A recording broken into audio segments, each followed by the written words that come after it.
This podcast is part of the Big Heads Media Podcast Network. Go to bigheadsmedia.com for more great podcasts. Ladies and gentlemen, making their way to the microphones, it's Jack. It's Kenny. It's the Rock and Roll Up Podcast.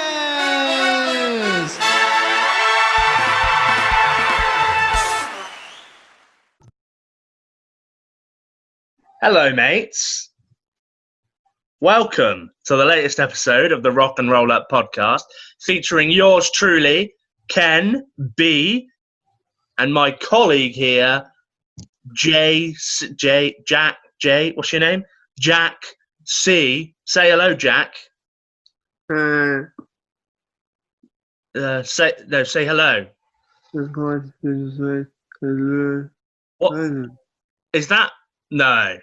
Is that the first? Is that the first ever official Rock and Roll Up Podcast face mask you've got on there? Yeah, you will have to take it off just to do the. There we go. I can breathe. That's right.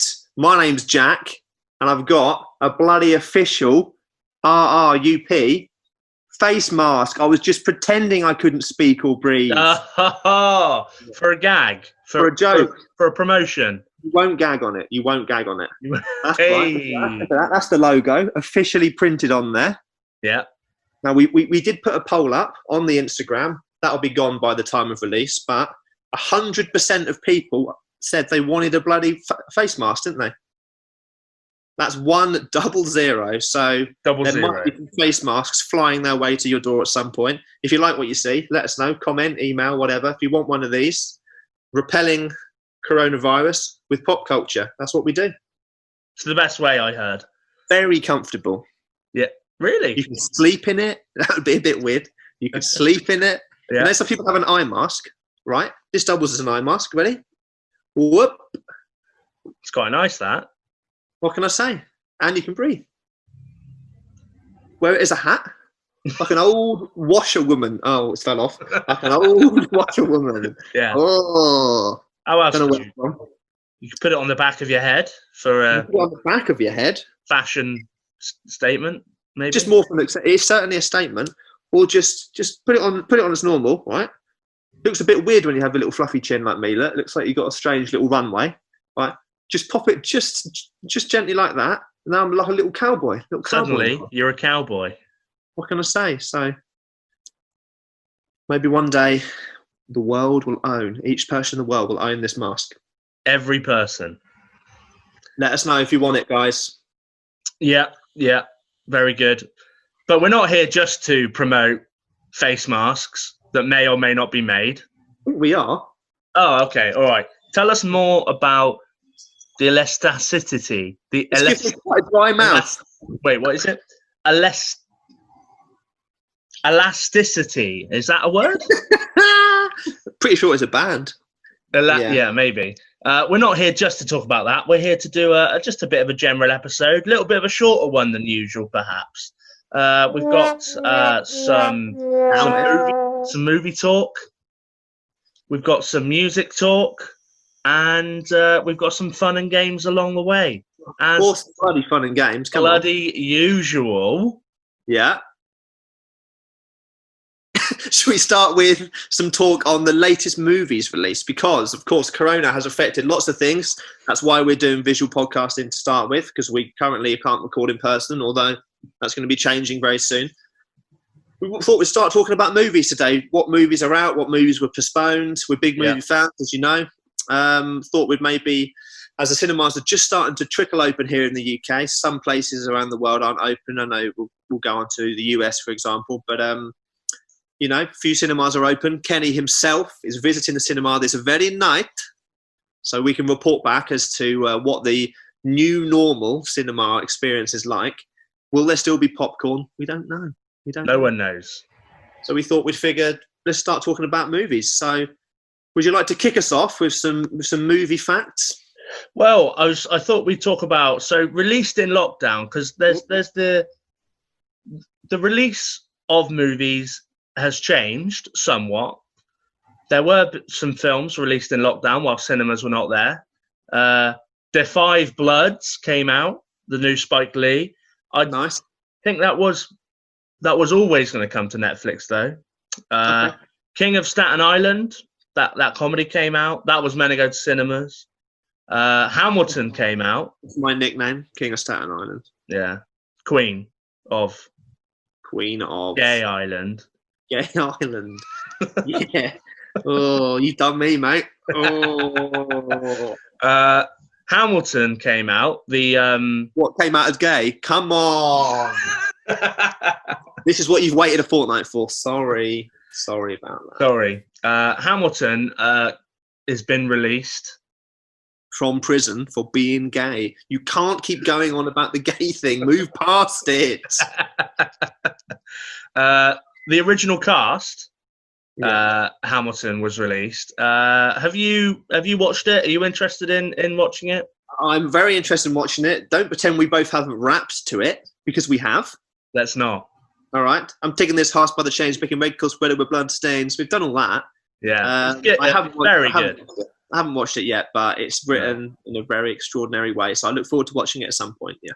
Yeah. Apparently, there's it's filmed in a bit of an odd way, where what was the review I saw? It was like the actors are performing to the audience, not to the camera. So it's a little bit weird. Was it something like that?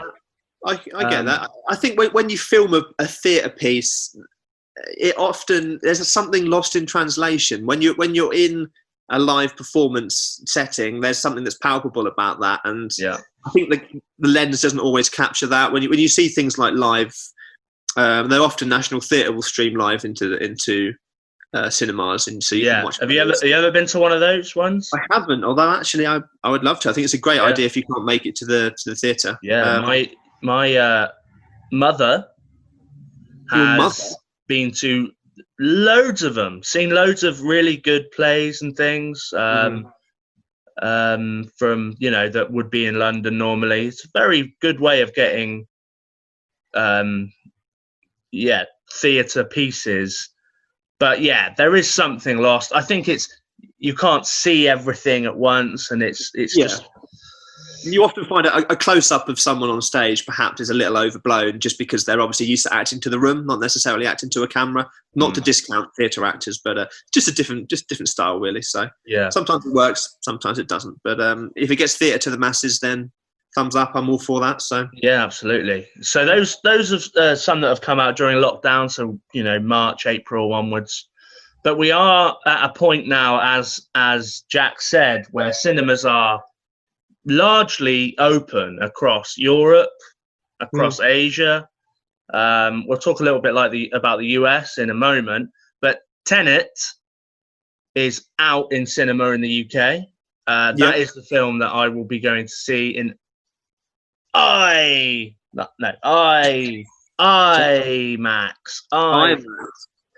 Is IMAX a global thing? I guess it is. People know what IMAX is. It might be. Maybe it's just a marketing thing. It's basically a big cinema. Big cinema that's sort of a surround cinema, isn't it, basically? Yeah, so Tenet's out, but there are other releases. So Bill and Ted 3 is out video on demand, so you can get it on like Apple TV and things like that. Coming to UK cinema next month, possibly other areas, but I've only seen it in the UK. Quite excited for that. I rewatched the first one last night, the first Bill and Ted. Oh, what a treat. Good. Still holds up? Yeah, I mean, still holds up. Obviously, it's ridiculous, but, You love Keanu, so, Absolutely. Greatest actor of our generation and his generation. Of all generations. And the next generation. They'll never live up to him. An old Kanye just dominating cinema. Yeah. It'll be the Michael Caine of 20 years' time. Michael Keanu. Yeah. No. Not a chance. No. Mulan, however. Mulan's going to make lots of Mulan. Mulan. No. So there was some controversy with this, wasn't there? Because there was issues with its in the making of the damn thing. There was issues in the distribution. They were postponing the release date. They were pulling it. They were pushing it. The lead actress said some controversial things about sort of Hong Kong and protesting and things. There was a lot going on. It was cancelled officially, wasn't it? That was the words. And they went, well, we're just going to put it on Disney Plus. Yeah, so £20 in the UK, $30 in the US. Right. Plus your subscription, of course, which would be, if you've paid one off, is what, £65 for the year? Yes, $6.99 a month. No, $5.99 a month if you want to do it monthly. So yeah. So you're looking at fairly expensive, although for a family film that you then keep, you might have taken the kids to, you know, popcorn and things like that. It's about right. Maybe, I don't know. Seems a little steep for me, considering it's on a pay service, but that's just me. Behind a paywall and that on top, it's a pretty penny for sure. Penny. Enola Holmes was bought by Netflix and is coming out on Netflix, and I believe would have come to cinema. So there's a kind of weird mix. Just looking down the list, I think Artemis Fowl has gone straight to Disney Plus as well, the adaptation of the book. I'm not sure whether you have to pay for that. I would guess you do, but I don't know. I don't know. Yeah, there's Disney have certainly made this decision. It opens up the debate whether what the reasoning is behind that. Is it that they want because they can't fill a cinema, they'd rather people paid for it at home? Is it that they don't want to risk people's health, getting them out to the cinema to see it? Have you got any idea? You think, how do you feel about, say, Mulan being behind 2 paywalls? Is that fair? Is it just? Yeah, it's tough. I think the decision to do that was probably made potentially pre-cinemas opening. This is what I'm thinking. I think they've already concreted in this decision. Yeah, maybe if they were making the decision now, they might just release it to limit, to cinemas, because Tenet's come out. There are films coming out to cinemas. It's a weird one, but with a platform like Disney Plus that's being launched, within the last year? Yes, last 6 months, isn't it? Realistically, six to 8 months. For the UK was recent. US had it a bit before, but it's very, very new. Yeah. But is Mulan a big enough draw? Well, they believe it will be in Asia. I mean, it is going to Chinese cinemas, so I don't know what the political ramifications were for that. Whether they demanded it, I don't know. But don't know. I figure that possibly might end up getting a limited release in a few months, maybe. I don't know. Probably. It's very unusual for a Disney film, especially live action, not to go into the cinema. So, not sure about it, mate. Don't like the double paywall. I like the original trailer. Mulan trailer looked really cool. It did look good. It's a shame they've dropped all the songs, although I get why they've gone for more of a darker version. Not sure how I feel. Will I pay for it myself? No, I won't pay for it. No. You don't pay for anything, though, do you? You're a dirty little... This nicked it. Oh. So that was the Lucasade bottle there. So you know that the official Rock and Roll Up podcast face mask was just made by Jack's hands. Yeah, I snuck into Vistaprint and I just quickly used their copier and I legged it. And I nicked the Lucasade, so that's fine. Not sponsored. One reason why is it could potentially be US cinemas. So as we said before, a lot of Europe, a lot of Asia open, although ironically not Hong Kong, given the actors' comments. Hong Kong cinemas have not reopened at all, I saw earlier. But US, it was state by state, so I've got a couple of things here. Georgia and Texas, they reopened in May. So they've been open a while. AMC said mid to late August. That's early, May. That's super early. Very early. Yeah. Texas just sort of didn't give a shit about coronavirus. Mate, they're all southern boys down there, mate. Nothing gets them. You don't get sick in Texas. You don't get sick in Texas. You just have a whiskey and you move on. All that sand just protects you. That's a massive generalization about what Texas is. Yeah. It's just sad, isn't it? Sad, isn't it? Yeah. AMC said mid to late August. Obviously, I always find that weird with AMC because in the UK, AMC make TV programs like The Walking Dead. Okay. But in the US, they're a massive cinema chain. So, I didn't know that. yeah. So they own loads of cinemas in the US.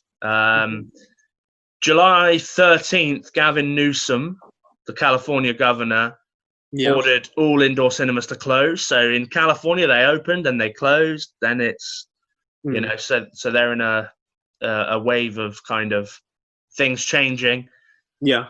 Cineworld CEO did say to CNBC that they've had sold out shows since reopening very recently. They've got 190 open at the moment. They have about 500-600 in the US, I think. Okay. And they're going to open another 100 this week. So there could be a large amount of cinemas in the US open. Now, if US cinemas are open, and we know that Europe and Asia and China is open, then the next test, from the looks of it, is October. So seems to be the consensus amongst most things that October is going to be a real catalyst kind of time, and a lot of big decisions are going to be made. So I don't know what's scheduled for Halloween releases. I think if they're smart, they'll try and push A Quiet Place to then. I think that may have already been pushed to next year, though. Yeah. Quiet Place 2.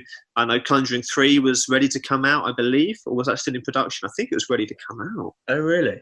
Something that was close to our hearts because we've watched all of them. So I know the remake of Candyman, which I think is Jordan Peele is involved. Is he really? Is coming out in October. But it was interesting that the heavy hitters from the summer, Black Widow being an example, obviously Disney owned, being Marvel. Mulan goes on Disney Plus, but Black Widow stays for a cinema release. Is that somehow they're protecting the Marvel Cinematic Universe? They know it's going to be a cash cow. They see it somehow as, I don't know, slightly below, slightly demeaning, slightly diminutive. They don't want to be seen to put a Marvel film essentially straight to video, straight to streaming. I don't know. Yeah. I'm not sure. So it's a weird one. If Black Widow could wait, be a film that's in demand, that film either. I mean, it'll be a cool film. But it's not like you already know sort of the culmination of her character's arc anyway. So it's like, strange, not sure. Don't know. I think it's probably the money, to be honest. I think it's the money alone that people are going to want to go to the cinema and see it. So, also a film that we like, Wonder Woman 1984. So the first Wonder Woman we quite like just because Jack did some extra work on it. Yeah, back in the day. It was also soldier. Just quite good, wasn't it? It was good fun. It was easy. It was an easy watch. Good fun. So the sequel of that, and then Death on the Nile comes out October as well. Big cast in that, isn't it? Stacked cast. Amazing. Am I right in saying Russell Brand has a co-lead role in that film? Or supporting one, rather? Yeah, interesting. Haven't seen him on the big screen in a number of years, so interesting. I was quite I saw the trailer and I thought I was quite surprised to see him and quite happy actually. Looks very suave. Death on the Nile. So it's just about a deaf guy in Egypt, is that right? Yes, deaf. It's death on the Nile. No, don't do that. You can't do that. Oh, that is unbelievable. But we'll keep that. Lord. Shall I drop some stats on you? So another reason American cinemas might be opening, because North America is currently at its lowest box office take-in since 1998. Now, I don't know what happened in 98, but something akin to coronavirus. Right. Wow. So that's weird, but apparently that's what's happened. Okay. The predicted loss for global box office was around 5 billion. I thought that was low. I mean, China is currently at a loss of 2 billion, so they've already taken up, quite a big chunk of that. So remains to be seen whether the losses are correct or not. But suffice to say, it's been a big blow to entertainment, of course. Yeah. I found it interesting that things like, for the first time ever, Academy Awards, Golden Globe Awards, they're modifying their criteria for next year, because they usually require films to be screened like in the theatre theatrically for a minimum length of time. Yeah. See, that hasn't happened for a lot of films. So in theory, not that I think Mulan will, but Mulan could be up for, say, Best Visual Effects, even though it hasn't gone into the cinema. Yeah.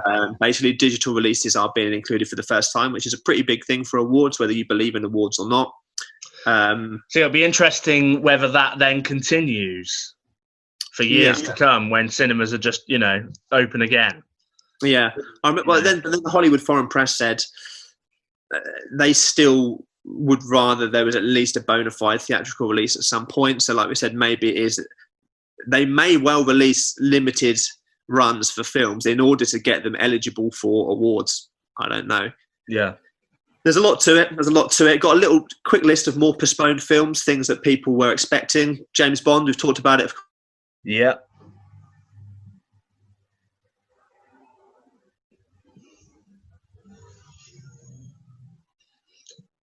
Let me just stop you a moment. I've just completely lost audio. No? Speak for one. Hello, mates. Okay, it's back. it's back. That's fine. We'll keep going. Let me stop you for a second. I've completely lost my mind. Yes, Quiet Place 2. We spoke about Quiet Place 2. That's been postponed. Loads of Disneys, from the New Mutants, Black Widow, David Copperfield, Woman in the Window. All of those things all been pushed. Some of them going Disney Plus, some of them not. There's a new Minions film that was postponed. Yeah. Lots of things. Filming that has actually been halted during production include Mission Impossible 7. That was stopped during the filming. They were filming in Venice in Italy when it all kicked off. So they went to Mamma Mia and left. That's not offensive. No. The Elvis biopic they're doing in Australia, that's why Tom Hanks was in Australia. That was obviously postponed as well. Those were perhaps two of the biggest films that actually literally left mid filming. Who's playing Elvis? Can't remember his name, but he's been in lots of things. Okay, move on. Matey was up for it, wasn't he? Harry Styles was auditioned for the role. So that's the caliber. But you know what? He probably would have been okay. He would have been all right. Yeah. I'm going to look it up. You carry on. You look up. Some more things that are in the cinema currently. We've mentioned Tenet, of course. Unhinged, road rage film with matey boy in it, Russell Crowe, being Australian. Looks kind of fun. Some weird retelling of Pinocchio's out, some kind of dark Italian version or something. Obviously, okay. Tenet's kind of like a mind-bending film, isn't it? There's a film called 100% Wolf, where a werewolf accidentally turns into a poodle. It's about me. Oh, it's not about me. Kenny Beveridge, 100% wolf, 80% beef, 100% wolf. That's a throwback. They re-released Trolls World Tour. Actually, I believe on the day that No Time to Die was meant to be released, they instead went, don't worry about that. What we've got you instead is a troll. So that says something about Daniel Craig. An American Pickle, an immigrant worker is accidentally pickled for 100 years. That's Seth Rogen's new film. Ridiculous concept. I'll just read that again. An immigrant worker, he's Jewish, is accidentally pickled for 100 years, wakes up in the future. Yeah. So I assume he was high when he pitched that, although he's high when he does anything. I don't know. One I am intrigued about for the first time in years is the New Mutants, because it's an X-Men horror film. Yeah. To escape an asylum. I'm like, whoa, mutants in an asylum? That sounds like my everyday life. It sounds great. I think that's out very soon. I think it's cinema. Yeah. I think if it's not out now, it's coming out in the next few days. So yeah, exciting. Do you have who is playing Elvis? Yes. What's his name? Where do you come from? Austin Butler. Austin Butler, yeah. Oh, he was someone's boyfriend, wasn't he? He was someone's boyfriend. He's someone's boyfriend. I can't remember who. A woman. Here is the comparison. I mean, doesn't look like him. This is there's Austin Butler. Oh yeah. And that's Elvis right there on the left. Right. Well, yeah. I mean, it's not. it's not completely the wrong way, but he's very cheekbony. He's too this. Elvis was a bit more of a cherub, wasn't he? Yeah. But if he's playing young Elvis, I mean, he may well bit of makeup, bit of CGI. Yeah, I'm not against it. One thing that is interesting about this is that it is being directed by Baz Luhrmann. Big Baz, we love a bit of Baz. Moulin Rouge, Australia, really like that film. Yeah, Romeo and Juliet. Yeah, Romeo. Yeah, really. The Get Down. It's a period drama for Netflix. I'm getting kind of confused with something else, but yeah, Baz Luhrmann, always great music in his films. So interesting that he's doing it. You should do it right, I would hope. Yes. A couple of re-releases, getting people back into the cinema. Onward, the Pixar film you saw, Inception, was re-released. All the Harry Potters have been re-released. Jurassic Park, Karate Kid, all the Twilight films. So they're desperate to get teens back in, desperate to get families back in, because they're trying to make up that $5 billion loss, basically. Don't know how you feel about re-releases. I know you've gone to see some before. I'm indifferent. Yeah, whatever, you know. The cinema experience is a great one, and I guess, you know, if you've never seen Jurassic Park on the big screen, which I guess you know. Well, I mean, I know I haven't, so yeah. We never have. It's quite a cool. It's quite a cool thing. You get the sound. I'd be more interested in things like IMAX or things like that, because it's, you know, I suppose if you know that the cinema you're going to has got amazing sound, then very good. But there are some cinemas that have just got awful sound, and it's not really any point in going. But there are some podcasts that have amazing sound, and there are some podcasts where sound drops out completely for a moment. And we are, in fact, both of those, because our sound was great pre-COVID. We'll be back to it soon, folks. We'll be back to it soon. And awful post-COVID. So I was going to ask you to sort of sum everything up. You know, would you go back to the cinema? You have revealed that you are indeed going to the cinema this very recording night. How are you feeling about it? You're nervous? You know, they've kind of split up the seating. What are you expecting from the new cinema experience? Yeah, I mean, I'm really excited to see Tenet. I really wanted to see it since it was announced, really. I'm not super keen on the fact that I've got to wear a face mask the entire film. Yeah. I didn't quite remember that would be the case when I booked it. Sure. I'm excited.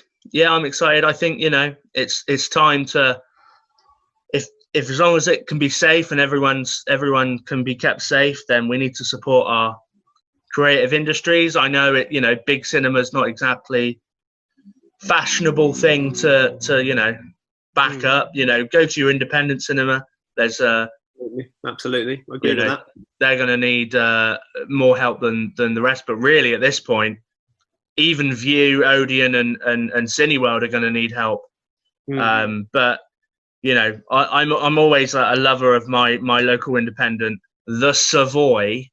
The Savoy in Nottingham, which is a great cinema that, as you walk through, it's changed a little bit now, but when I first started going there, it was like walking back into the 80s. The carpets looked like they'd never been changed. Yeah. Very cool. That's the joy of it, though. That's the joy of it, the nostalgia. Yeah. I do wonder if the delay in these movies will put a bit more pressure on them to be good. I mean, Nolan was hanging his flag on Tenet as being the movie you should come out of lockdown to see. So I think he's put a lot of unnecessary pressure on, which perhaps explains the middling reviews. I don't know. And when, you know, although we mentioned we're excited for it, when Wonder Woman 1984 brings back Chris Pine, well done, thank you. And my co-star Chris Pine. Your co-star Chris Pine. You would know his name because I said every morning I'd say, "Hello, Chris Pine, my friend, close personal friend, Chris Pine." When they bring back Chris Pine and ruin the film, yeah, it's probably going to be more impactful in a bad way, considering we've waited so long. And of course, as we've always said, James Bond is still going to be shit. Well, yeah. Well, if you want to see Wonder Woman 1984, go back to 1984, watch it in the Savoy in Nottingham. It makes perfect sense. Well, what are the long-term effects of Corona on the cinema? We can only see what we can see at the moment. Yeah. But a lot of people out of work, a lot of independent business are shut down, like we said. Don't want to harp on about that, but I'm for one, I'm happy to see entertainment start to increase again. Nice to see theatre at least emerging as well throughout all of this mess. Theatre still hasn't quite got the support that film has got, which is a shame. But especially over here in the UK, at least, theatre's been decimated really. But nice to see entertainment start to creep back up. I did get a couple of texts from extras agencies the other day saying, okay, a lot of things are back in production now. Nice. Big long spiel of you need to do, if you want to be on a film shoot, you have to take 2-week isolation period before and after. So really, I work full time doing other stuff at the moment, as you know. I can't commit to doing a day's extra work knowing that I then have to isolate for 2 weeks. It seems insane. So there's certainly some real life practical effects and impact that I'm still seeing at the moment. I know a lot of people are still out of work. So just hoping things start coming back for people, and it's going to be an interesting 12 months. And yeah, absolutely. There's been the gigs have come back to an extent in that kind of, you have your private platform, and they were doing, I know the Libertines played that place at the Virgin something in Manchester. Yeah, and they did a matinee and an evening. So it's a bit strange for such a kind of raucous band like the Libertines to anarchy do a matinee performance. But there's now a 20-minute interval. Help us get ice cream at the bar. Talking of music, we're going to move on from movies and talk about. Do you see that little segue there? Mentioned gigs, music, boom. Let's talk about some wet ass pussy. What? Sorry. You haven't missed a beat, sir. Yes, we're going to do a talk about something that many people have discussed. Maybe not in the way we're going to discuss it. We're going to talk about the song that is shaking the foundations of music. The song that really is what we needed mid-2020. WAP, the abbreviation. I presume we're going to say the word. I've some of the words, but for the benefit of the analysis, or as I've titled it, the analysis, we're going to say the words wet ass pussy. That's the name of the song. Yeah, I know some people are going, oh, I've always wanted to hear Jack say that. Kenny, what is wet ass pussy? And be careful with your answer. Well, Wet Ass Pussy is a song released by Cardi B. Yeah. And I'm so embarrassed to say it, which is ridiculous. Pussy. Pussy. This is not for kids, this episode. Actually, none of our episodes are for kids. So that's not really, no. And Megan the Stallion with a double E. No, it's not. Megan the Stallion. Okay. Oh, yeah. I mean, Shapiro did a great bit on that, saying the instead of the. So it's the as in we. So we are the stallion. You know. Either way, I didn't know horses could talk, so that's fine. So Cardi B, a controversial figure, a lady who's openly said she used to drug men and rob them. An awful figure. Yeah, an awful figure in music. She hasn't really done much of any artistic worth. Cardi B, she's certainly an interesting case. Maybe when she gets older, she'll change her name to Cardi Gun. Little joke there to open up the segment. If anyone hasn't seen Ben Shapiro's, he's a controversial figure. Kenny sent this to me, a very amusing 8 to 10 minute monologue on some of the lyrics, which has inspired this particular analysis. Yeah, he's put it back up on his YouTube channel. I would recommend it because he actually calls it Wet Ass P Word, which I think is a better title for the song. Yeah. Wet Ass P Word. Wet Ass P Word. Would you like to get anything else out about this song before we analyse it? It's controversial in that it portrays two very sexually confident women, which we're all for. Good luck to them, I say. But it's very on the nose, literally. There's literally a sometimes about their genitalia, and it's rubbing some people the wrong way. Wink. Yeah.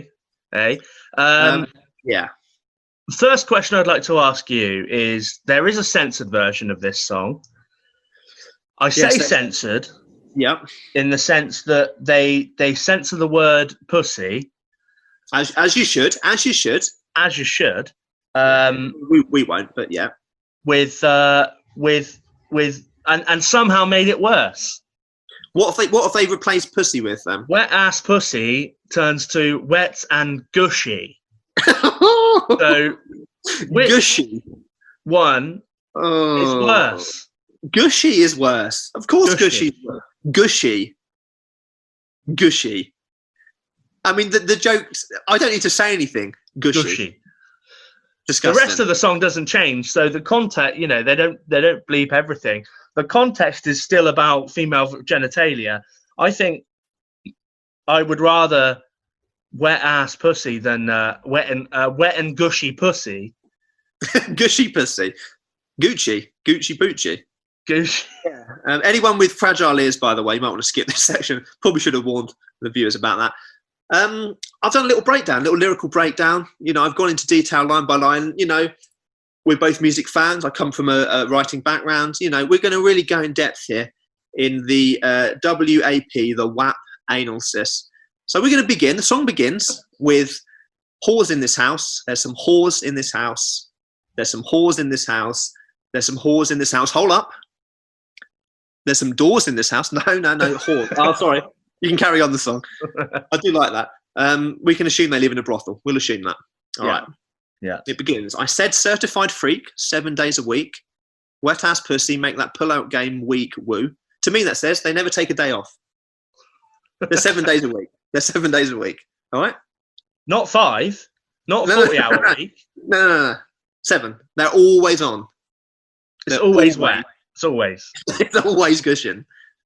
All right?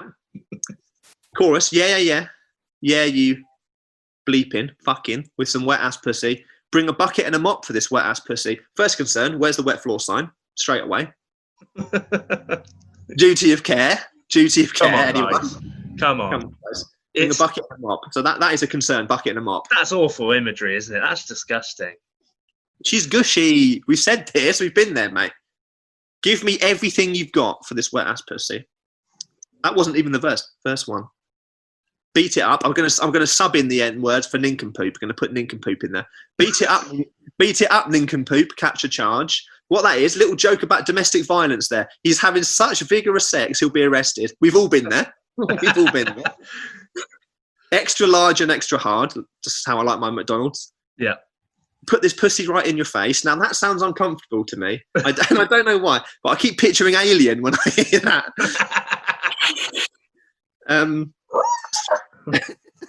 With teeth. Swipe your nose like a credit card. Who swipes credit cards these days? So that's loser. No one swipes these days. They tap. No one. And tap. That writes itself. So she's got that wrong. Dated the song, in my opinion. Whoop, tap your nose. Whoop. Yeah. Contactless payment because she was a whore. What? Sorry? I don't think so. This is a feminist woman. How dare you? These are confident women. Hop on top. I want to ride. I do a Kegel while it's inside. Now, I've Googled that. What that is a pelvic floor muscle exercise. Do you know what? When we were prepping this, I had to Google what a Kegel was as well. Yeah. And I wrote down, Kegel is a pelvic floor exercise to help with incontinence. So you're squeezing it. They're contracting, expanding. She likes to keep fit. That's what we've learned from that. And also, if you pop it in, you're going to lose it up there. Let's face it. That ain't coming out again the same. Spit in my mouth, look in my eyes. Now, what I want to know logistically, if he's down there, where's he spitting from? If he's spitting from there, but she wants it in her mouth, I'd imagine he's spitting like one of those posh fountains. And he goes, whoop! And she's got to catch it in her mouth. Yeah. Actually, it's quite a beautiful image. It's turned into a game. This pussy is wet, come take a dive. Now, to me, it's quite large, if you can dive. Maybe like one of those cave lakes, like You pop on the gas canister, maybe a swimming cap, or maybe it's like the end of sort of a water slide, like a water flume. Flume. That would explain the gushiness. Yeah. Didn't call it wet ass flumey. They could have done that. Tie me up like I'm surprised. Let's role play. I'll wear a disguise. Now, I don't get the surprise bit, because when have you ever been surprised and then tied yourself up? That don't make sense, does it? Tie me up like I'm surprised. You would be surprised if you woke up tied up. Not sure about that. I think they've got that wrong, but I'll let her have it. Good luck to her. I want you to park that Big Mac truck right in this little garage. She's back to McDonald's again. Big Mac. It's actually for it to rhyme. It's garage. Sorry, I'm English. Because disguise and garage are such good rhyming. You could say they don't rhyme. Sorry. Surprised and garage, is it? Yeah. Disguise, garage, yeah. What I'm concerned about is that this is discrimination against other truck owners. Yeah, it's not just Big Mac trucks or Big Mac trucks. What about... There's all kinds of trucks. Scanias. Or... What about those? What about just a standard van? Yeah. Make it cream, make me scream. Again, maybe talking about McDonald's milkshakes there, I'm not sure. Out in public, make a scene. I don't cook, I don't clean. She says this, yet she's got a mop. She's got a mop. What's the mop for then? If I'm spending all that time down there, I hope she does clean. Well, yeah, because... Please let me tell you how I got this ring. Because now we're starting to get into materialism, you see. Verse 2, the stallion, the singing horse. I said horse. She's come in. My favourite section here. I'll read it all, then we'll dissect it. All right. Gobble me, swallow me, drip down the side of me. Quick jump out before you let it get inside of me.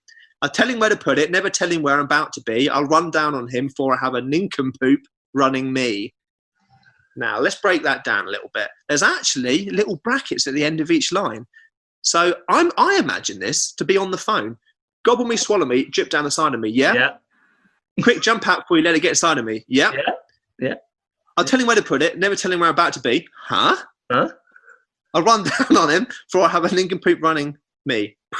Does a gun noise. Done a gun noise. Pow. Yeah. I mean, this is just a survey about your internet provider. But yeah, thanks for that. Put the phone down. Weird one. Talk your shit, bite your lip, yeah. Ask for a car while you ride that dick. Brackets, while you ride that dick. While you ride that dick? Question mark. Yeah, sorry, I don't know. I'm just from Mumbai. I'm just calling you. Now we've established she's using him for materialistic items, which is a shame. Before that, she seemed quite respectable. You really ain't never going to fuck him for a thang. He already made up his mind for he came. Issues with the rhyme there again. Poor. Now get your boots and your coat for this wet ass pussy. That's a lot. I mean, that's a lot of gushing. To me, that's seasonal. It's a winter coat. Add it to your Christmas playlist. Maybe get your boots and your coat. What you need is wellies and a rain mac. Yeah, you'd be up to your knees in gunge. He bought his phone just for pictures of this wet ass pussy. He wasn't going to bring his phone. Who is this guy? Isn't it? He bought a phone, so he went out and paid for a phone. Who doesn't have a phone? So this guy doesn't have a phone, or he's bought a special phone just for the pussy purposes. Maybe it's a pussy phone. You know what? It's a waterproof phone. We've solved it. Pay my tuition just to kiss me on this wet ass pussy. Now make it rain if you want to see some wet ass pussy. I'm pretty sure he's already seen it. She wants stuff in exchange for sex. She's a prostitute. Okay, we've established it. She's a prostitute. Verse 3, only on verse 3. Look, I need a hard hitter, need a deep stroker, need a Henny drinker, need a weed smoker. She's really going for those top tier blokes. Not a garter snake, I need a king cobra with a hook in it, hope it leans over. Now she wants a dancing snake. What pet shops sell those? She's demanding. She's too demanding. I want a snake. Well, I've already given you tuition. Come off it. Come on. He got some money, then that's where I'm headed. Pussy A1, just like his credit. He got a beard. Well, I'm trying to wet it. Now, you've got a beard. You know this. You go out with a wet beard, that causes havoc for the day. So that's a little tell. It gets big. It's quite chilly. You can't have that. You could catch a cold because of a wet beard. So I don't think that's very fair of her. I let him taste it. Now he's diabetic. So quite sweet. Shapiro said here, maybe that's something to do with the pH balance. So that's fine. I don't want to spit. I want to gulp. Now she's changed the perspective now. She's talking about herself. I want to gag. I want to choke. I want you to touch that little dangly thing, that swing in the back of my throat. That's called a uvula. Quick Google could have done that. Yeah. She hasn't Googled it. Although, I'll be honest, when I first heard this song, I did laugh quite hard at that. It's a great line. It's very funny. Just a quick Wikipedia could have ignored that whole I want to thing. gag. I want to choke. I want you to touch my uvula. Could have been that. Yeah. I want the usual touch my uvula.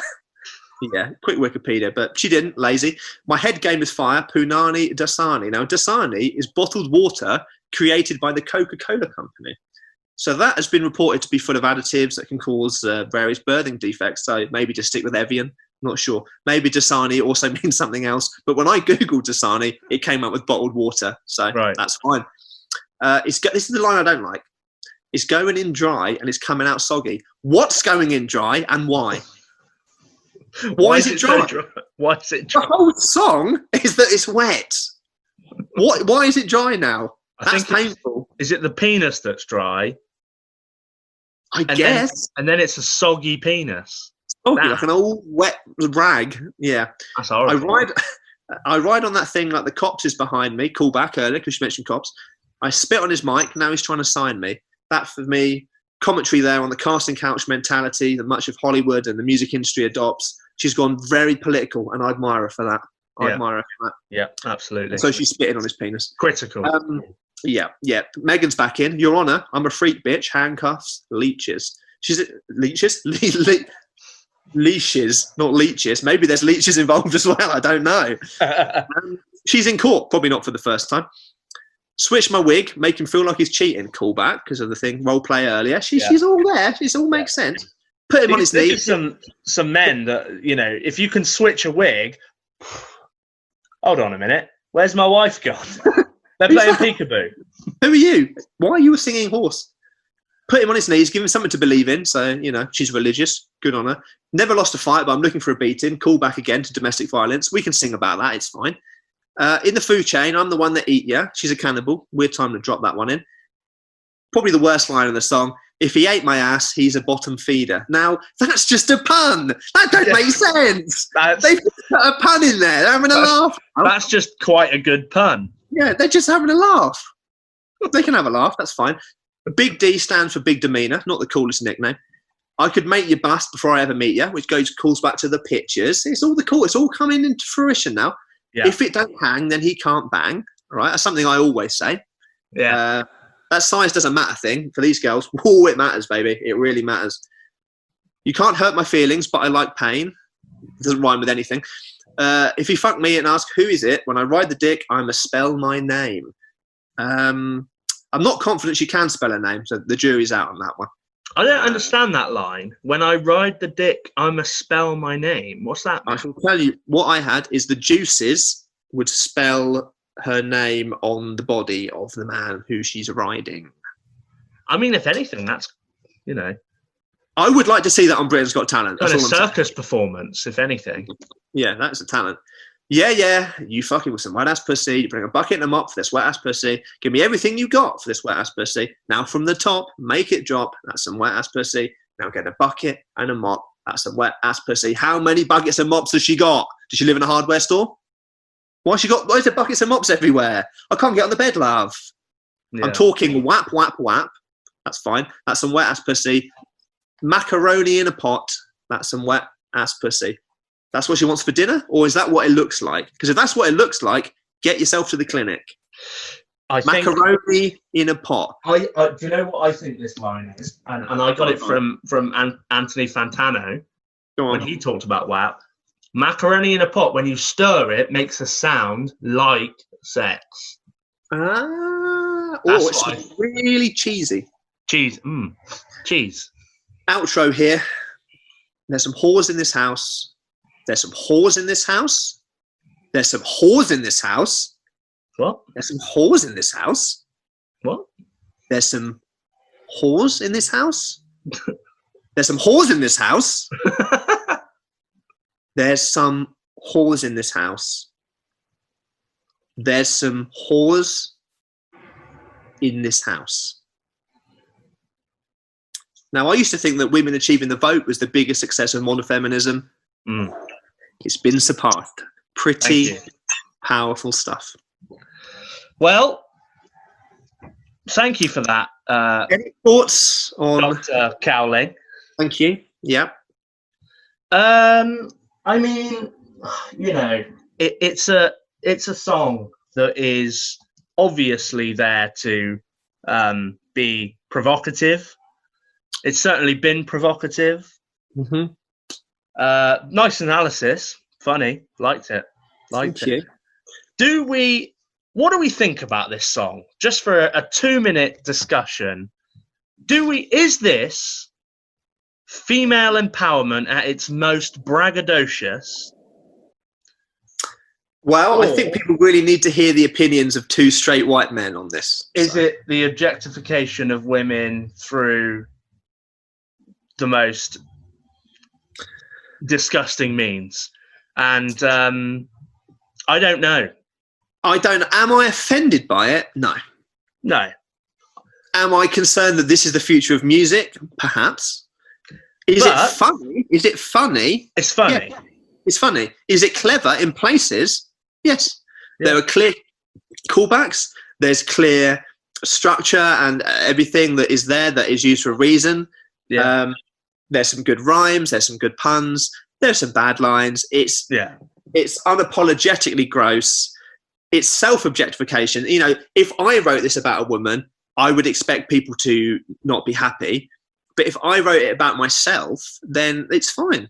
You know, if these women are really proud about how gushy their pushies get, then you know, all power to them. Yeah, I guess. You know, I wouldn't say this is under the umbrella of feminism. Oh, isn't it great that people can do this? Yeah. It does make me think, imagine like the 50s to now. Imagine going back and telling whoever. And then think, in 70 years' time, no, what could it be?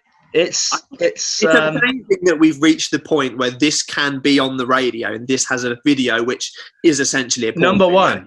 Number one. That this is that's even happened. I think is amazing. Yeah. It doesn't really have any. It doesn't go beyond the first stage of this song for me. It's silly. Yeah. What this is, the novelty song. It's a parody. It's a novelty song. It is verging very much on novelty. Yeah. The one thing I would say is that it's the production's quite nice on it. The beat's quite nice, and Megan Thee Stallion. Thank you. I thought her performance was actually pretty good. Her like flow on her rhymes, really good. Quite good. Cardi B was quite boring on the track. Never, she's always the lesser part of the partnership. Megan, as I like to call her, Megsy. All right, Megsy. I say that's what I say. Her performance was pretty good. And yeah, I would say it's a novelty song. It's very funny. It's funny. I think it's silly to view it through a feminist prism. Yeah, great. They're singing about it. There's not been many songs like that. Oh yeah, guys have done it. I don't know one guy that's written a song like this. Maybe it exists. This is quite out there. I'm sure it does. There's always guys talking about things like that. It's fine. But then mostly it's guys talking about what the girl is going to do to him. It's not normally guys going, I got a big dick. It's really, really big. I want to do that. It's not normally a whole song. Yeah. Yeah. So like they talk about the dicks. Yeah. In songs, but not like a whole song about the dick. No. Well, this is what I think we should do. I want to write fat ass penis. I think we should try and write a short version each, because we can have a couple of weeks off. We should try and write a couple of verses, try and get the flow there for fat ass penis. What do you reckon? Do you accept my challenge? I accept. I wonder if anyone has. I wonder if anyone has done it, but I'm sure they have. We can do our own. We can do our own. It can be as lewd or as rude as you want. We'll maybe steer clear of nincompoop, but we'll go for it. We'll go for it. We'll see what we can do. We're undecided. Maybe we'll put a beat on it. Maybe we'll just come in with the lyrics, and then whoever wins, maybe then we fully produce a song like we did for our Rotten Tomatoes spoken word. Which has got a bit of confusion. That a couple of people messaged me and gone, "Did you you actually write that, or did you just read that Rotten Tomatoes thing? I was like, no, yeah, I wrote it, and Kenny put the beat on it. Oh, right. People were confused by it. They didn't seem, even though we perfectly explained that I wrote it, people were like, no, you didn't. You don't do that. So just to confirm, we do write everything that we do. So we don't just be writing this. We don't just steal. Well, borrowing. Essentially, we've borrowed about 10 people's ideas, made them our own. So in a sense, we're standing on the shoulders of giants. I just want to leave you with what Ben Shapiro said. A nice conclusion, nice sentence. I just want to make sure these ladies get the care they need. Yeah. That video was the best thing about WAP is the Ben Shapiro video where he goes through and diagnoses medically. His wife is she's a doctor, isn't she? Yeah. Goes through and diagnoses what it might be, and just says wet ass P word a lot, which is very funny. There is medically signs of prolapse, diarrhea, and diabetes, suggesting a pH imbalance. So a serious gynecological condition. Yeah, it's a serious. Or maybe they're just having a bloody laugh. Eh? Who's to know? Talking of having a laugh. He flicked his hat in anticipation. We've come up with a little quick feature, a return to form, haven't we? A return to a classic in Two Guys, One Cup of Lies, where we're going to put in some of the worst written lyrics. Yep. We've written a few of our own, and we're going to try and guess what are the real terrible lyrics and what are the fake terrible lyrics. Yeah. It's a return to a popular feature, Two Guys, One Cup of Lies, a feature that doesn't have a jingle, so I can't throw to the jingle, but I'm going to throw to you, mate. You do a bloody jingle right now. Go on. It's Two Guys, One Cup of Lies. Maybe that. Ooh, maybe. That was... Sharp. So I've got 5. Yep.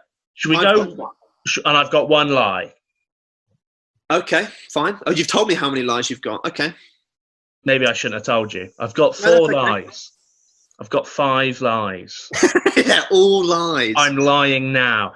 Okay. We go 1 for 1. And what I've done at least, and I think you might have done as well, is given the WAP that we have just experienced, it's pretty lewd. I've gone quite lewd. Pretty lewd. Pretty lewd. Okay. We'll do 1 for 1, and we'll guess what's a lie and what's fake. So we've written a couple of silly ones, and the rest of them are real lyrics from real songs. Yeah. Kenny, would you like to start? I will start. Okay. Let's go for swagger tighter than a yeast infection, fly, go hard like geese erection. That's not real. That's fake. That is fake. You can swagger tighter than a yeast infection, fly, go hard like geese erection. I mean, it makes no sense. That's not real. That is real. It's real. Who's that? That is Lil Wayne. Oh, well, that explains it. Geese. Like geese erection. Like a goose with a hard-on. Like a Christmas goose. Go hard. The only reason he's brought up the geese is because he said fly. He didn't need to say fly. It's nothing to do with the first line. All the bad geese. I don't understand. Oh, that's horrible. Yeah. All right. Yeah. Fine. Well, there we go. I've already lost. Okay, yeah, 1 for 1. My dick is made of carrots. Bunnies wanting to get fed. Now, you might know this. My dick is made of carrots. Bunnies wanting to get fed. I'm gonna say you've started me off with a real one. Okay. But I don't know where from. Believe it or not, that is a Childish Gambino lyric from Freaks and Geeks. Is it? My dick is made of carrots. What? Oh yeah. I say there's carrots. Yeah. Bunnies wanting to get fed. Yeah, I know where. Yeah. Or what he's done there is he's done a stupid. He's made up the metaphor, and he's got lost in it. Why is his dick? Oh, his dick is made of carrots in order to make the line work. It doesn't make sense. What have you got to dick? Why have you got a carrot dick? You're not a snowman. It's a carrot dick. It's ridiculous. My dick is made of carrots, so good for him. Good. Could say corn in the cob, but he didn't. Went for a carrot. Got stuck in your teeth. Funny, he's teethy. A bit teethy. Okay. Let's go for my new bitch, Yellow. She blow that dick like a cello. Well, unfortunately, no, that one's real. So you still haven't got the lie. So this could be the lie. Blow that dick like a cello. Of course, cello, a string instrument. Cello, you got a bass. I think that's real. I think that's nice. That is real. It's Little Yachty, my new bitch Yellow. She blow that dick like a cello. There was, when it came out, a lot of humour about the fact that he's thinking that a cello is a wind instrument. Yeah, this is what came to me here. But yeah, okay. Fine. I'm not sure what he's confused that with, but yeah. Yeah. I thought, could it be that? But yeah. And also, he's got Lil at the front of his name, so he must be cool. Lil Wayne and Lil Yachty so far, yeah. Yeah. Okay. Yeah, I'll read another one. A banana a day keeps the doctor away, so I'll beat you with my dick like Dr. Dre. No medication, no medication to soothe the pain. I'll rock your core till you're juice on a breakfast tray. Oh, God. You horrible bastard. You wrote that, didn't you? Yeah, I did write that, yeah. Let me just read that again, because I quite like that line. A banana a day keeps the doctor away, so I'll beat you with my dick like Dr. Dre, domestic abuser. No medication to soothe the pain. I'll rock your core till you're juice on a breakfast tray. Because apples have cores, juice, doctor away. It all links up. Yeah. Disturbing. Yeah. Disturbing. You'd have a juice on a breakfast tray. See? That is bad. Yeah. That is bad. But good guess. And you knew straight away as well. You're like, that's got Jack all over it, that one. This one's awful. Horrible, this. Put Molly in her champagne. She ain't even know it. I took her home. I enjoyed that. She ain't even know it. Oh, no. Oh, that's horrid. I didn't write that, I'm going to say. No. Well, if you did, I mean, it's clever if you did, but it sounds real to me. It sounds a bit like Eminem would say something more clever than that, but... It's Rick Ross. Said that. Wow. Molly and her champagne. She ain't even know it. I took her home and enjoyed that. She ain't even know it. Just rhymes the same thing. That, the thing that offends me most about that is the same rhyme. Yeah. Oh, that's a joke. Awful. Okay. Nice short one. I got only one rule. Always stay cool like a swimming pool. Well, I'm going to say that's real. It is real. It's quite good. It was a Eurovision entry for like Moldova or someone by a guy who has the best name ever. It's called Rambo Amadeus. That's the best name I've ever heard in my life. Absolutely. Yeah, always stay cool. I'm cool like a swimming pool. I don't want to say, people. That's what people say about us. So you know what I mean. I was actually going to pop that on the mask. Cool like a swimming pool. What if it's heated though? What if it's a heated pool? Don't ask that question. The song falls apart. No, Idiot. Okay, here we go. I've got two more. One of them's a lie. Maybe I'll give both. You know what? Give both. Give both to me. Said he wanna blow fish. I'm hooty. Follow my legs to my booty. I like it. It's good. Okay. And the next one is, she's got eyes sublime, pussy so sweet, her tuna's got no brine. Did you make the second one up? Yeah. Yeah. Actually, said he want to blow fish. I'm hooty. Follow my legs to my booty is actually Iggy Azalea, and quite a good line. I thought I recognised it, but I couldn't pinpoint it. I thought maybe I'd made that up. It's okay. Cool. She's got eyes sublime, pussy so sweet, her tuna's got no brine. Kenny Beveridge. Tuna chunks. Kenny Beveridge 2020. Oh, 100% Wolf. Well, that's great. It's great. And you know what? It's not, the weird thing is it's not out of place. No. It's not out of place in any of this. No. Fishy. Okay, I'll do the final two then. Go on. Now it's like Murder, She Wrote, once I get you out of them clothes. Sinister. One more. I'm Queen Bee, you work for me. Make love on top like I'm Beyonce. See? Oh, God. Bees won't pollinate beyond the sea, but they have been around from BC. Honey has healing properties. Any damage you do, I'm the Wolverine. Try find a way to kill me. Come at me. You'll be stung by a bee. I don't care if you're hung like a bee. It's a rap there about bees. Wonder which one's the fake one. You know, Out of those two. that's that second one. That second one's It could be either. It could be either. Yeah. That second one's got Jack Cowden written all over it.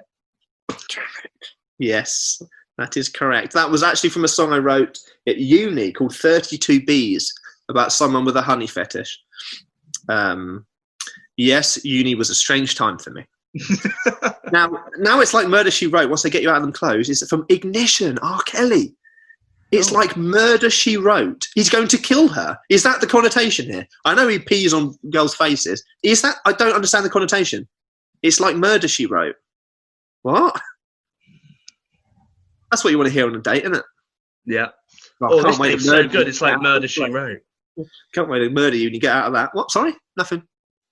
The bill? There we go. So we've guessed each other's fakes completely. So we need to be better at that. Will we be able to beat each other in the song off next week or next couple of weeks at least? We're going to try and write a couple of lines, a couple of verses for Fat Ass Penis and see where we're at. Maybe use some of the stuff we've already come up with, perhaps. Maybe. That might be a nice challenge. Maybe pop in your lines somewhere. And we'll see just how gross we can get. You know, it doesn't have to be all swear words, curse words. It could just be really vile metaphors. Horrific metaphors. Horrific metaphors. A tuna has got no brine. It's quite nasty, isn't it? That is nasty, and that's probably my favourite line of the whole thing. Thank you. Well, talking of good lines and good music, because that was pretty fucking good. Why don't we end on a quick album review? We both listened to Imploding the Mirage. Imploding the Mirage sounds like something that could happen to a vagina. So the Killers have got a new album out. When we say the Killers, only two of the Killers. The rest of them are other people. Sixth album. We thought we've had a little listen to it separately. Yeah. Thought we'd just end with an album recommendation. Yeah, absolutely. It's the first album without lead guitarist, Dave Canoeing. Chappelle, like Dave Chappelle. Canoeing. Dave Keanu Reeves. It was Best Actor of His Generation, also in the Killers. Future in the past. It was delayed twice due to COVID. The tour is obviously delayed, but the sales for the tour is delayed. Oh. They've not even released the tickets for some reason. Not quite sure why. And Brandon Flowers, lead singer of the Killers, has said they're already back in the studio to release another album next year because they're so kind of enjoying this album. Prolific creators. Overall, the album, I mean, it wouldn't be a disservice to say this is a synth pop album. Mm-hmm. They're not particularly a guitar band anymore. This is a long shot from Mr. Brightside. Mm-hmm. It's kind of I jotted down some artists who I thought it's a kind of a mix of. Maybe you've got some as well. So it's kind of Kate Bush, Fleetwood Mac, Peter Gabriel, mm-hmm. Pet Shop Boys. Mm-hmm. I would mirror that with Bruce Springsteen, New Order, and the Talking Heads. Yeah, I think there is still that Springsteen middle America kind of rock sound. I think so, and I think for me, the kind of narrative-driven lyrics are still, it's the everyman lyrics that Brandon does so well, that I think Bruce does so well. Speaking about love, loss, life, with enough kind of relatable points to keep you grounded. But then suddenly, whoop, I've fallen through a wormhole and I'm in an 80s cartoon world. I've got wings, they're neon, whoop. Yeah. You know, it's that kind of thing. It's, New Order is a good one, definitely, I would say as well. It's an album, that is pretty experimental in places to varying degrees of success. I would agree. It's some of the synth work is very strange. Some of the noise that they come up with is they're quite unique. It's pretty short, 10 tracks. Good. We like that. We like a short album. Anything under 45 minutes, I'm happy with. Yeah. Overall, I'd say it's missing massive singable stadium choruses like their other albums. Yep. Or their older albums, most of them. Perhaps not Day and Age, which also was very synth based, but more kind of like neon synth, whereas this is more kind of throwback synth. Yeah. Lots and lots more good lyrics, some not so good lyrics. But that's he's always been inconsistent with his writing. Well, I got soul, but I'm not a soldier. It's okay, but what's the other one? I always prefer Bill Bailey's I've got ham, but I'm not a hamster. Yeah. And the one about that are we human or are we dancer?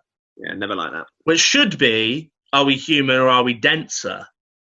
That actually makes quite a lot more sense. Yeah.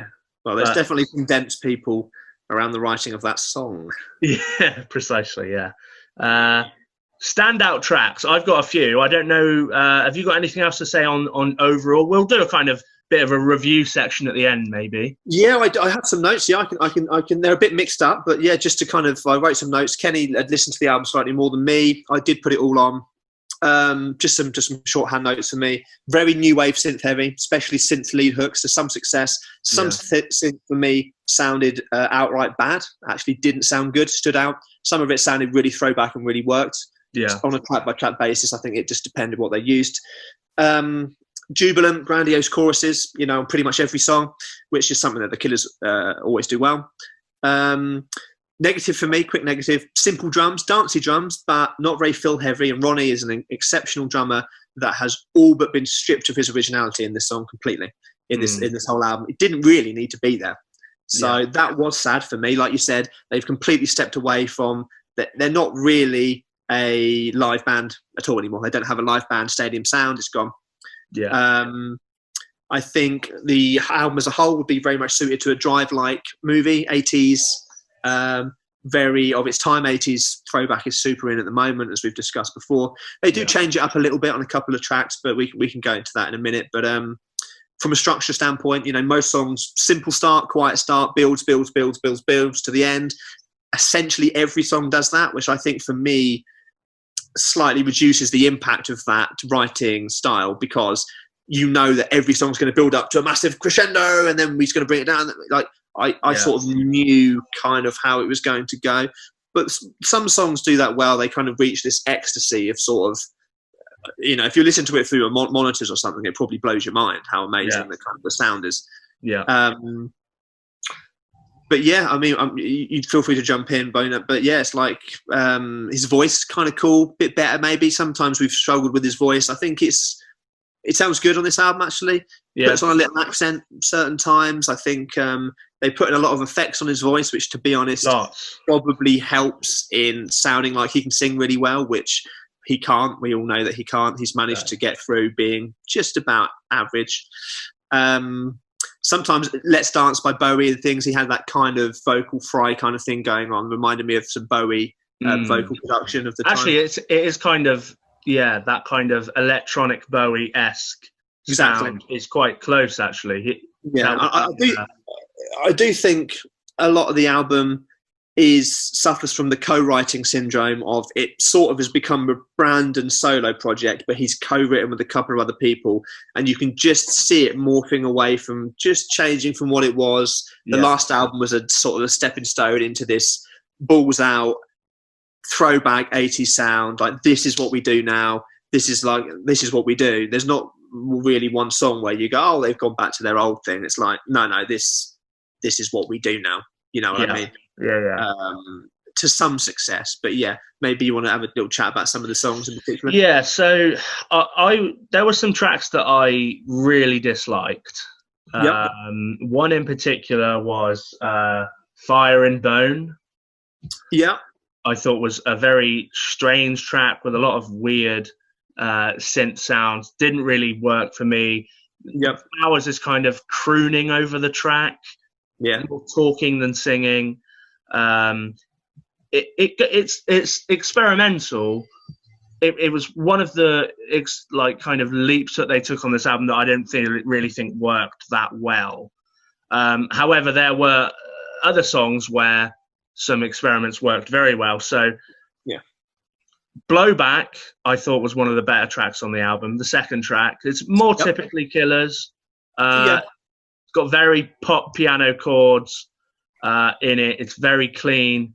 And again, the lyrics are very Americana-esque. Roller skates and red flags. This kind of, I think it's a song about this girl who's kind of this cool sort of feature of the song. There's this kind of like Hotel California-esque guitar licks throughout the track, which were really cool. Whoever's playing them, don't know who plays them anymore. Yeah, I think the guitar was covered.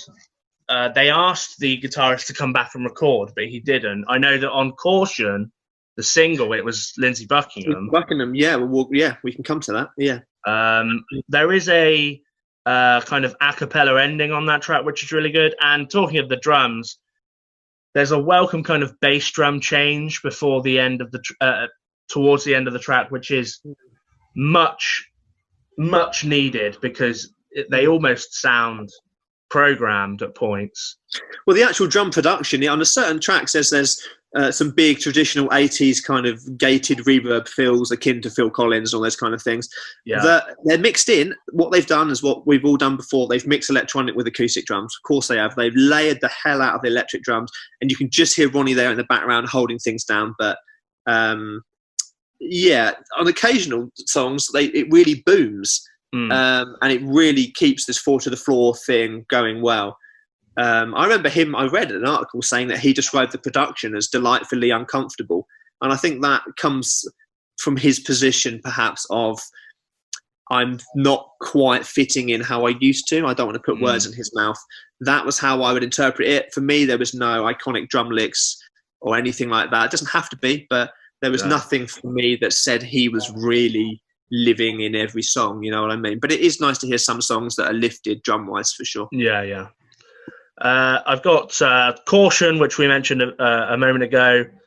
The first single came out in March. Definitely a standout track on the album for me. Such great lyrics. I know that in an episode months ago, I mentioned these lyrics, and they still are just fantastic. She doesn't like birthdays. They remind her why she can go straight from 0 to the 4th of July. Lovely. That is beautiful. Americana-esque writing. And that is Springsteen, is what that is. Pure Springsteen. Yeah, absolutely. Couple of quick tracks I like to drop them in. Running Towards a Place. I thought the initial hook of that is a beautiful Fleetwood Mac hook, is what that is. Yeah. So I was surprised to hear that Lindsay didn't play on that track. Really like Running Towards a Place. My God's also nice. Bit more groove on the drums. They've got someone singing called Way's Blood or something. Some really changes things up. Annie Lennox type voice, which I quite liked. I actually was going to mention My God. It's personally my favourite track on the whole album. There we are. Flowers and the feature, the female who's doing the feature, kind of sing together in this kind of, and then it's got this kind of refrain, this female-led refrain that then leads into this kind of like gospel ending. I thought I can see why people wouldn't like that, but for me it was euphoric. She has this kind of operatic Annie Lennox-y kind of thing going on where she's got a voice that could probably grate on some people, like yourself. I really liked it. That kind of choir-like gospel thing that Brandon's always done. He's gone full in. I saw some reviews that were saying that he's embraced his gender fluidity, and that explains the grandiose nature of the album. I wouldn't have said that, but that is the theory out there, worth looking into if that's something people are interested in. I think they might have been reaching there. Another song that's slightly different is Dying Breed. Nice change up, a bit more punky, drum-wise, if you want something that isn't overblown synth craziness. But yeah, do you have a rating out of 10 or out of 5 or anything? Or I went through and I thought, okay, I marked the songs out of 10 as I went, as if a 10 was peak Killers, not as though it was the best song ever, but peak, like the best possible Killers song. So let's say my favorite Killers songs, let's say Bright Side. I mean, it's probably not my favorite, but if that's a 10, where are these tracks? Now, I put My God at like a kind of 8 or a 9. I thought it was very, very good. Yep. It went as low as a 3 or a 4 on other tracks. Yep, absolutely. I thought it was a really mixed bag. I couldn't give it over a 6, probably. 6 out of 10. What would that equate to on a 5-star rating, do you think? Yeah, it's probably a 3-star album, I would say. For me, 2.5 to 3-star. Yeah, I would agree. I think there's no... Caution's great. A couple of songs are great. There's no standout, this is the new Killers anthems that have been on majority of their last albums. I'm sure half of it will make its way into their live set. I can't sound that excited about seeing more than 1 or 2 of this album songs actually performed live, to be honest. I was thinking that as I listened to it. I thought in 5 years' time, this album on the after the rotation for the tour for the album, what would stay? I mean, Caution probably, singles, and I don't know, possibly the ones we've chosen. Actually. Maybe. Don't know, mate. Yeah, no real true standouts for me, which I think is a shame. To be honest, what it felt like was a soundtrack album to me. Yeah. It felt like a soundtrack album for a really cool film, and I think with some cool visuals, it'll be more of an audio-visual experience. I know a lot of people say the album cover really did reflect the music within the album. Yeah. It's kind of a watercolor sky kind of thing with something amazing artwork. Beautifully done. Really stands out. So I would agree with that. I think paired with some interesting visuals, it could be more of an experience. Yeah, I'd need to give it a few more listens to kind of talk about standout lyrics or anything. But for me, 2.5, 3 stars. Wouldn't say it's nowhere near their best work, but they've still got a lot to say. It's a shame they've gone away from their live band sound. They've just treading on the kind of Coldplay toes of let's move away from being a band and let's be a pop experience. I much prefer Killers. Interested to see where they go with it. If they're already back into the studio.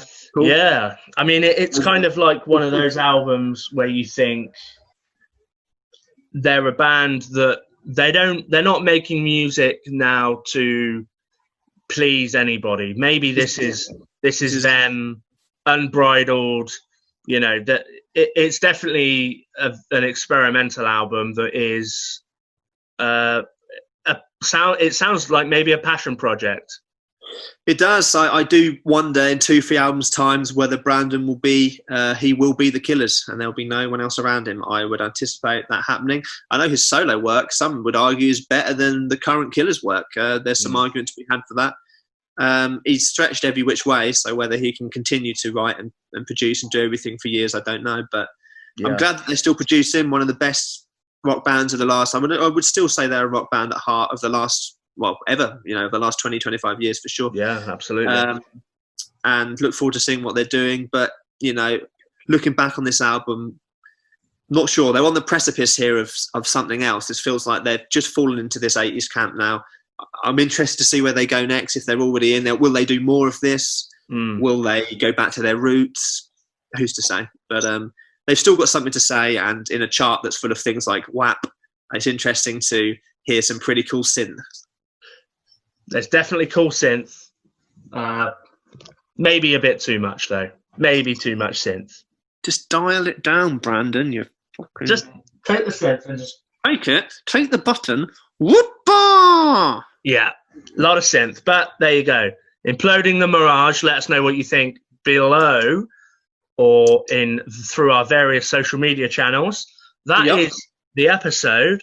What have we got to tell the people? Anything else before we wrap up, my friend? Well, we've been a little quiet the last couple of weeks. We've had a little break after our 50th or 51st episode special.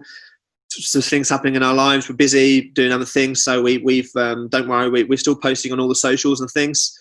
Obviously, this is out Monday. We'll take another couple of weeks off because Big Boy Jackie's going on holiday. Was meant to be going to Disney, as I've said before. It all fell apart, so we've to get out of the depression, we've decided to book a short stay in down south in Cornwall.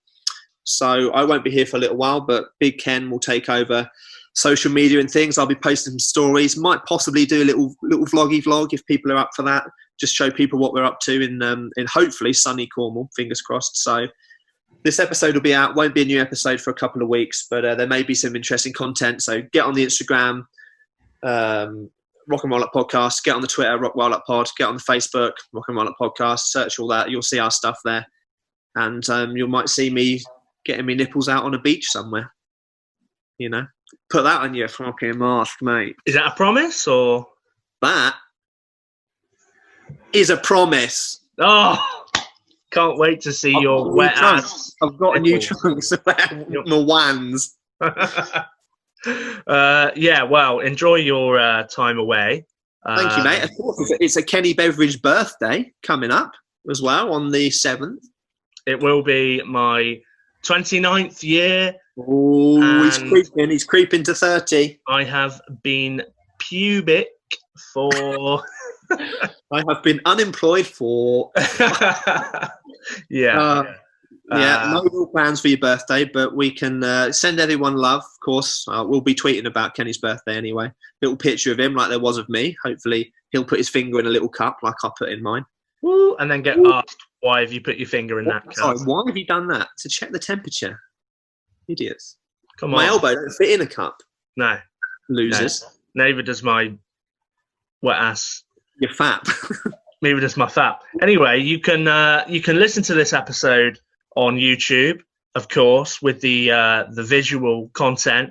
However, the audio version is on Spotify, on iTunes, on the Big Heads Media website, on SoundCloud, and on Stitcher.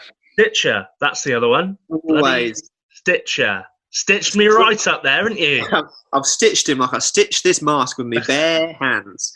As I said, Rock Roll Up Pod on Twitter. Let us know what's going on. We're doing a lot of pop culture tweets at the moment about different things. We'll make people aware that we do say different things on each channel. Facebook's kind of generic, but on Twitter, we're doing a lot of tweets that don't appear anywhere else. On Instagram, there's some stories and things that don't appear anywhere else. Just Rock Roll Up Pod and Rock and Roll Up Podcast. Search it on all the things. You'll find us, and you'll get kind of unique content on each thing, including my nipples. And that's what the people want at the end of the day. So write a song about that, mate. Write a song about that. I'm going to pop my mask back on for my outro. Whoop, there we go. Episode 52. Who'd have thought we'd be on a mask game, mate? Let us know if you want it, people. We've already put the merch tweet out there. Some people want some mugs, some badges, all kinds of things. Hopefully by Christmas we'll have 1 or 2 exciting items for you. Absolutely. All that's left to say is, it's probably finish on a beautiful quote, actually. Gobble me, swallow me, drip down the side of me, quick jump out for you let it get inside of me. I tell him where to put it, never tell him where I'm about to be. I'll run down on him for I have a Kenny and Jack running me. Peace out. Big time.